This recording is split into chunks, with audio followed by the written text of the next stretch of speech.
PN junction diode, PN junction diode बच्चों देखें इसको ध्यान देखिए। PN junction diode, PN junction diode इसकी मैकेनिज्म मैंने बता दी कैसे वहां पे वो डिप्लीशन लेयर बन जाती है, कैसे वो एक लेयर की तरह बिहेव करता है, इसे हम डिप्लीशन लेयर कहते हैं। तो ये जो डिप्लीशन लेयर यहाँ पे बनी, एक बार फिर से देखें इसको, जो डिप्लीशन लेयर बनी है यहाँ पे और बीच में एक जंक्शन लाइन होती है, तो ये जो डिप्लीशन लेयर है, अब मान लीजिए हम इसको सर्किट में ऐड कर रहे हैं और सर्किट में हमने इसको ऐड कर दिया और उसके बाद हमने करंट हमें प्राप्त करनी है, तो भाई जो डिप्लीशन लेयर है वो चार्ज को फ्लो नहीं होने देगी, चार्ज को फ्लो नहीं देगी। जब चार्ज का फ्लो नहीं होगा तो कोई करंट प्राप्त नहीं होगी हमें। तो हमें क्या करना है भाई, हम एक इस तरह से इसमें इसके अक्रॉस पोटेंशियल लगाएंगे, कोई पोटेंशियल डिफरेंस या इलेक्ट्रिक फील्ड हमने लगाया जो इस डिप्लीशन लेयर का अपोज करे, और इस डिप्लीशन लेयर की जितनी भी कैपेसिटी है उसके बराबर अगर हम इसको एनर्जी दे दें तो ये डिप्लीशन जो लेयर है वो ब्रेक हो जाएगी, जिस वजह से जो हमारे चार्ज कैरियर है वो मूव कर सकते हैं। तो इसकी जो स्ट्रेंथ होती है, इसकी जो कैपेसिटी होती है, उसे ब्रेक करने के लिए हम लोग जितनी एनर्जी देते हैं तो उसे हम इसकी बोलते हैं स्ट्रेंथ भी बोल देते हैं। तो एक क्वेश्चन भी आता है कि जो डिप्लीशन लेयर या जो पीएन जंक्शन जो डायोड है या इसके अंदर जो ये लेयर है, ये इसकी अपोजिंग कैपेबिलिटी क्या है या अपोजिंग स्ट्रेंथ क्या है, ठीक है। जो एक जो अपोज करता है हमेशा, जैसे एक अपोजिंग पोटेंशियल होता है, ऐसी एक अपोजिंग इसकी स्ट्रेंथ होती है इस लेयर की, ठीक है। तो इसके हम इसके एक वर्ड है, थोड़ा देख लेना उस वर्ड को, इसमें क्या दे रखा बुक में।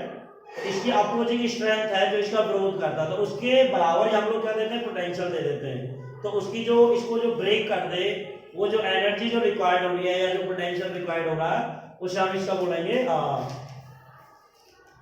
इसके पीएन जंक्शन डायोड में जो लेयर है, लेयर की जो स्ट्रेंथ बोलेंगे उसे क्या बोलेंगे, उसकी स्ट्रेंथ, चाहे वो पोटेंशियल के अकॉर्डिंग हो चाहे वो उसके एनर्जी के बराबर हो, ठीक है। देख लेना उसमें बुक में किस वर्ड के हिसाब से नाम देगा।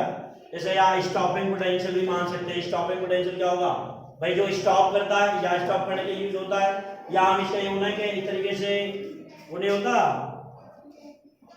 जो उसको ये मान लीजिए जो ब्रेक करने के लिए जितना हम पोटेंशियल देंगे, कौन सा, हाँ बैरियर पोटेंशियल बोलते हैं इसको। तो कितना पोटेंशियल यहाँ पे हम लोगों ने दिया इसको ब्रेक करने के लिए या इसके बराबर स्ट्रेंथ का बराबर, जिससे कि जो मूवमेंट उसका आसानी से हो जाए, उसे हम बोलते हैं बैरियर पोटेंशियल। क्या बोलते हैं उसे, बैरियर पोटेंशियल। एक तो ये बात याद रखिए, यहाँ पे बैरियर पोटेंशियल होता है,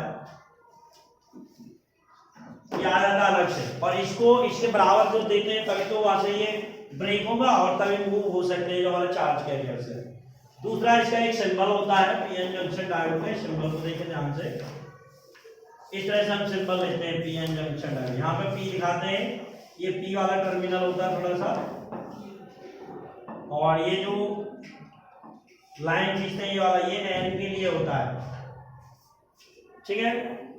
और एक चीज और याद रखना, करंट हमेशा पी टर्मिनल से एन टर्मिनल की ओर मूव करेगी, तो ये करंट के फ्लो की डायरेक्शन होती है। कभी भी करंट बैक यानी उल्टी फ्लो नहीं हो सकती, ठीक है भाई।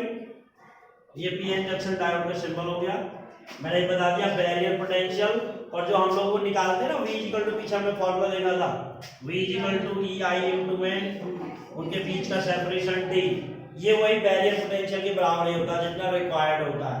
कितना पोटेंशियल हमें देना पड़ेगा तभी करंट फ्लो होगी, नहीं तो होगी ही नहीं। तो समझ आ गया, पीएन जंक्शन डायोड करंट हमेशा पी टर्मिनल से एन टर्मिनल की ओर फ्लो होती है। इस पीएन जंक्शन डायोड को हम दो तरीके से सर्किट में ऐड कर सकते हैं, एक तो है फॉरवर्ड बायसिंग और एक है रिवर्स बायसिंग। तो फॉरवर्ड बायसिंग देखें, फॉरवर्ड बायसिंग में क्या होगा कि जो पी टर्मिनल है, पी टाइप वाला, यहाँ पे देखिए थोड़ा सा ऐसे देखिए, ये पी टाइप और इधर एन टाइप, इसको हम सर्किट के साथ इस तरीके से ऐड करते हैं। यानी जो बैटरी या जिसके साथ हम इसको ऐड कर रहे हैं, सेल या बैटरी के साथ पॉजिटिव टर्मिनल ये और नेगेटिव टर्मिनल ये, पी टाइप को पॉजिटिव से एन टाइप को नेगेटिव टर्मिनल के साथ जोड़ देते हैं। तो ये हमारा क्या कहलाएगा, फॉरवर्ड बायसिंग। इसमें क्या होगा, फॉरवर्ड बायसिंग में जो होल हैं वो सब के सब जंक्शन लेयर की ओर मूव करने लगेंगे फास्टली। क्लियर। और उधर से जो ये हैं मेजॉरिटी चार्ज कैरियर में जो इलेक्ट्रॉन्स हैं वो इधर दौड़ने लगेंगे। क्लियर। तो इससे क्या होगा, जब इनको फॉरवर्ड बायसिंग दिया है तो इससे जो ये डेफिनेशन लेयर है इसका रेजिस्टेंस उसके इसमें बहुत कम होगा। जब रेजिस्टेंस बहुत कम होगा तो mostly hole and electron cross this definition layer, cross कर जाएंगे बेटा। और क्रॉस करने के बाद क्या होगा, करंट उससे फ्लो होने लगेगी। ठीक है। तो इस केस में क्या होगा, करंट फ्लो होने लगती है। तो करंट किधर से किधर को चलती है, हमेशा पॉजिटिव टर्मिनल से नेगेटिव टर्मिनल की ओर चलती है। तो सबसे पहले तो यही पता होना चाहिए, सिंपल पूछा जाएगा कि भाई जो फॉरवर्ड बायसिंग है उसमें कौन सा टर्मिनल किसके साथ कनेक्ट है। तो सीधा सीधा P4 पॉजिटिव, पॉजिटिव से N4 नेगेटिव, N के साथ जुड़ा हुआ होगा। ये है हमारा फॉरवर्ड बायसिंग। और इसमें जो करंट होगी वो करंट हमें कंटिन्यूअस पास हो जाएगी, राइट। ये हमारे फॉरवर्ड करंट, फॉरवर्ड वोल्टेज है ये, पहले फॉरवर्ड वोल्टेज इधर साइड में VF और इधर है फॉरवर्ड करंट IF। ये याद रखना है फॉरवर्ड करंट है। जितना तुम वोल्टेज को बढ़ाओगे, जितना तुम इसको इनपुट दोगे, यहाँ से जो हम इनपुट दे रहे हैं इसको लगातार, जितना हम इसको बढ़ाएंगे उतने ज्यादा इलेक्ट्रॉन और होल जो है ज्यादा ज्यादा उसे क्रॉस करेंगे, उतनी उनकी स्पीड और बढ़ जाएगी, क्योंकि उनकी एनर्जी बढ़ जाएगी ना। Kinetic energy K equal to EV या QV के अकॉर्डिंग रूल होता है। एनर्जी बढ़ जाएगी तो थोड़ा फास्ट चलने लगेंगे, तो इसलिए उनकी करंट भी जो है लगातार बढ़ती हुई चली जाएगी। तब जब तुम उसको फॉरवर्ड कंडीशन में ऐड करके रखते हैं। क्लियर। अब आ जाइए रिवर्स बायसिंग। रिवर्स बायसिंग देखें थोड़ा सा।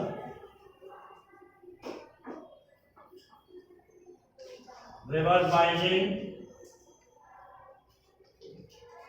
इसमें क्या होगा, जो ये PN जंक्शन डायोड है इसको अपोजिट टर्मिनलों के साथ जोड़ा जाएगा। कैसे जोड़ा जाता है, अपोजिट टर्मिनल्स के साथ। ये P टाइप, ये N टाइप, यहाँ पर ये नेगेटिव ले लेंगे और ये पॉजिटिव, ये नेगेटिव ये पॉजिटिव। तो P टाइप में जितने होल है वो नेगेटिव की ओर चलने लगेंगे। नेगेटिव टर्मिनल की कुंडली घुमा दीजिए इस तरीके से। ठीक है। और जो ये इलेक्ट्रॉन्स है, ये इलेक्ट्रॉन पॉजिटिव टर्मिनल की ओर चलने लगेंगे। ठीक है भाई, देखिए जरा ध्यान से, क्योंकि भाई जैसा चार्ज अपोजिट चार्ज को तो जाकर मूव करने की कोशिश करते हैं, तो इन्हें जब चार्ज का जो टर्मिनल जो मिल रहे हैं ना अपोजिट मिल रहे हैं, तो ये उसी कंडीशन में दौड़ने लगे, बहुत तेज दौड़ेंगे। तो इसके अंदर ये डेफिनेशन लेयर को क्रॉस नहीं कर पाए, ये सारे के सारे यहाँ पहुंच के फिनिश हो जाएंगे। भाई इधर का होल इस नेगेटिव टर्मिनल पर, इधर का इलेक्ट्रॉन उधर पॉजिटिव टर्मिनल पर, तो इसके अंदर कोई करंट या चार्ज के लिए फ्लो नहीं हो रहा, ना ही कोई करंट फ्लो हो रही है। तो जैसे जैसे हम इसके टर्मिनल्स को बढ़ाते हैं स्टार्टिंग में, तब तक हमें कोई एक डेफिनेट वैल्यू का कोई भी करंट नहीं प्राप्त हुई। तो इसका ग्राफ डायग्राम देख लीजिएगा, और थोड़ा उल्टा बनाना पड़ेगा क्योंकि रिवर्स बायस से तो उल्टा बनाते हैं, थोड़ा सा तरीके से ध्यान से देखें, दिखाई दे रहा है सभी को। तो ये इस तरीके से कुछ टाइम तक कोई भी करंट हमें मिलती नहीं है, बट एक डेफिनेट रिवर्स वोल्टेज पर एकदम बहुत ज्यादा हाई करंट हमें मिलने लगती है। तो स्टार्टिंग में कोई भी करंट हमें नहीं मिलती है, बाद में एकदम बहुत ज्यादा करंट हमें मिलने लगती है। तो ये क्या हुआ, इस फेनोमेना को जब एक अचानक बहुत हाई फाई करंट फ्लो मिलती है तो वहां पर ब्रेक डाउन फिनोमेना हो जाती है। क्या हो जाता है, break down phenomena. Break down phenomena क्या हुआ, वही कंटिन्यूअसली तुम लोग क्या कर रहे हो, इसको इनपुट वोल्टेज को इंक्रीज करते जा रहे हो। यहाँ पर रिवर्स जो वोल्टेज है कोई करंट नहीं मिल रही है हमें, ठीक है, कोई करंट हमें नहीं मिली है। वो रिवर्स करंट है और ये रिवर्स वोल्टेज, हम बढ़ाते गए वोल्टेज बढ़ाते गए तब भी कोई करंट नहीं मिली। क्यों, क्योंकि जो होल और जो इलेक्ट्रॉन है, होल और इलेक्ट्रॉन इनके अपोजिट टर्मिनल पे क्या हो जाते हैं, वही फिनिश हो जाते हैं, सर्किट पूरा हो ही नहीं रहा है, करंट कहाँ से मिलेगी। अब क्या हुआ, अचानक एक डेफिनेट वोल्टेज पर आने पर ये जो डेफिनेशन लेयर है, भाई इनके साथ साथ एक चीज और भी होती है कि ये जो डेफिनेशन लेयर है वो ब्रेक हो जाती है, जिससे क्या होगा, बहुत सारे large number of electron and hole pairs are generated और वो फास्टली मूव करते हैं, जिसकी वजह से एकदम बहुत ज्यादा हाई करंट हमें मिलने लगती है। राइट, ये जो डेफिनेशन लेयर है, इस डेफिनेशन लेयर का ब्रेक कैसे हुआ, ये चीज हमें थोड़ा समझनी होगी, इस फेनोमेना को हम पढ़ेंगे।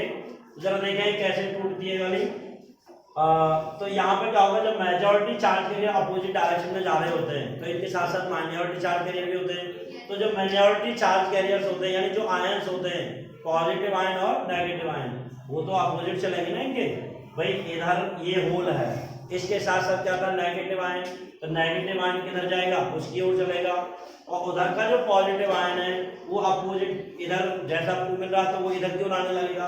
तो क्या होंगे, धीरे धीरे डेफिनेशन लेयर के दोनों ओर इकट्ठे होते रहेंगे और लगातार इकट्ठे होंगे, और बहुत ज्यादा मात्रा में जब वो इकट्ठे हो जाएंगे, यहाँ से पोटेंशियल बढ़ाते जा रहे हैं, तो वो जो चार्ज है, वो जो माइनॉरिटी चार्ज कैरियर या जो आयंस हैं, वो बहुत सारी एनर्जी गेट कर लेते हैं। क्या कर लेते हैं, बहुत ज्यादा एनर्जी गेट कर लेते हैं, और बहुत ज्यादा एनर्जी गेट करने की वजह से वो बहुत ज्यादा एकदम बहुत ज्यादा एनर्जी आने की वजह से ना, फिर इसको क्या करेंगे, इस डेफिनेशन लेयर को तोड़ देते हैं। क्लियर। जब ये इसका ब्रेक होगी, ये जब ये फेनोमेना हो जाएगा तो क्या होगा, इसमें इसकी जगह पे भाई जैसे डेफिनेशन लेयर जो है ये ब्रेक होगी, तो इसकी जगह बहुत सारे पूरे उसमें क्या हो जाएंगे, electron and hole pair generate हो जाएंगे, और साथ साथ जो ये माइनॉरिटी चार्ज करेंगे तो वो भी बहुत फास्टली चलने लगेंगे। तो जब ये बहुत ज्यादा फास्ट चलेंगे तो एक बहुत ज्यादा मतलब बहुत कंटिन्यूस जो इंक्रीज होने वाली करंट है वो हमें यहाँ मिल जाएगी, इसे हम बोलते हैं रिवर्स करंट। और यहाँ पर जो डेफिनेशन लेयर है ये ब्रेक हो जाती है इस कंडीशन में, राइट। और ये स्टार्टिंग में कोई करंट क्यों फ्लो नहीं होती है, वजह ये भी है कि भाई जब ये अपोजिट जा रहे हैं तो इस कंडीशन में जो डेफिनेशन लेयर है उसकी विड्थ क्या हो जाएगी, इंक्रीज हो जाती है, और विड्थ इंक्रीज होने की वजह से रेजिस्टेंस इंक्रीज हो जाएगा, और रेजिस्टेंस इंक्रीज हो जाता है, इनिशियली कोई करंट फ्लो नहीं होती है। इसमें फॉरवर्ड बायसिंग में क्या होता है कि जो होल और इलेक्ट्रॉन है वो इसको क्रॉस करते हैं तो डेफिनेशन लेयर डिक्रीज होती है, और रेजिस्टेंस क्या होता है, बहुत ही मिनिमम होता है। बात सुन रहे। तो यहाँ पे ब्रेक डाउन भी होता है, और जिस वोल्टेज पे ब्रेक डाउन होता है उसे ब्रेक डाउन वोल्टेज हम लोग बोलते हैं, ठीक है। और ये जो फेनोमेना है इसका एक और नाम है एवेलांचिक ब्रेकडाउन। एवेलांच एक साइंटिस्ट का नाम था जिसने इसको बताया था, उसके नाम के अकॉर्डिंग ये एवेलांचिक ब्रेकडाउन या ब्रेकडाउन फिनोमेना। दैट्स क्लियर, समझ में आ गया। ये रिवर्स बाइजिंग हो गया और ये फॉरवर्ड बाइजिंग हो गया। रिवर्स बाइजिंग में कुछ देर तक कोई करंट हमें मिलती नहीं है, अचानक बाद में बहुत ज्यादा करंट मिलती है, मगर यहाँ पे ये पार्ट जो है इसका डेफिनेशन लेयर डैमेज हो जाता है। और रिवर्स बाइजिंग, फॉरवर्ड बाइजिंग में ये बहुत पतला होता है, जो डेफिनेशन लेयर होता है उसकी साइज बहुत विड्थ बहुत कम होती है, जिससे इसे सारे क्रॉस कर जाएंगे, रेजिस्टेंस कम होता है और हमें कंटिन्यूअस करंट मिलती रहती है, ठीक है। नोट कर लीजिए इसे सभी।